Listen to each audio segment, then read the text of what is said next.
King Mansa's heart was heavy. His kingdom was barren. His people were starving. The rains had failed for 3 seasons.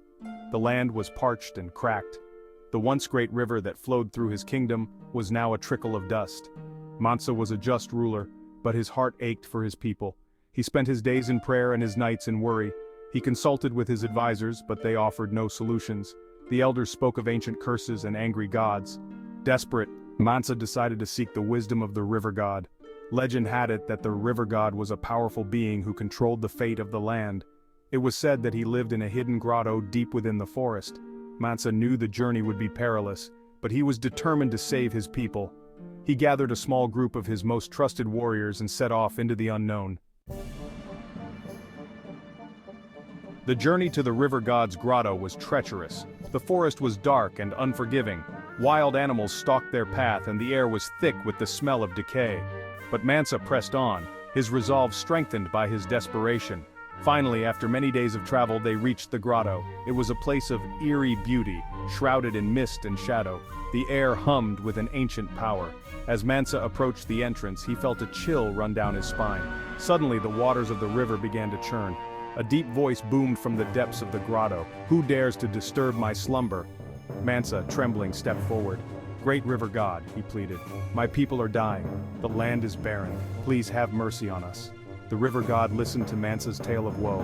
When he was finished, the god spoke again, his voice like thunder. "I can restore your land to its former glory," he said.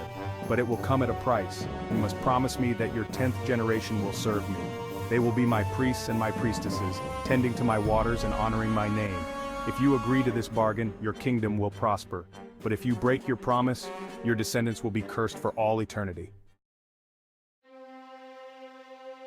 Mansa hesitated. The price was high, but the thought of his people suffering filled him with dread. He knew he had no choice. "I accept your terms, great river god," he said. And so it was. The rains returned to the land, the rivers flowed once more, the crops flourished, and the people rejoiced. Mansa's kingdom became the envy of all who knew of it. The king, once impoverished, was now a man of great wealth and influence. But as the years passed and Mansa's wealth grew, so too did his guilt. The memory of his promise to the river god weighed heavily on his mind.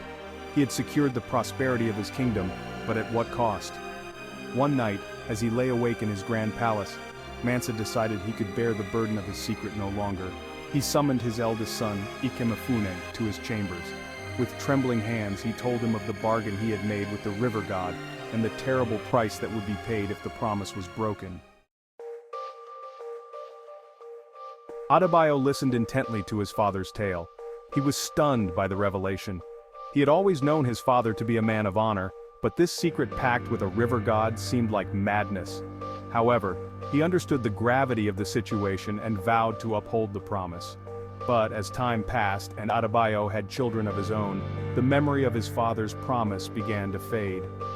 He lived a life of comfort and privilege, far removed from the desperation that had driven his father to make such a bargain. The thought of his descendants serving a river god seemed absurd. Adebayo never told his siblings about the promise.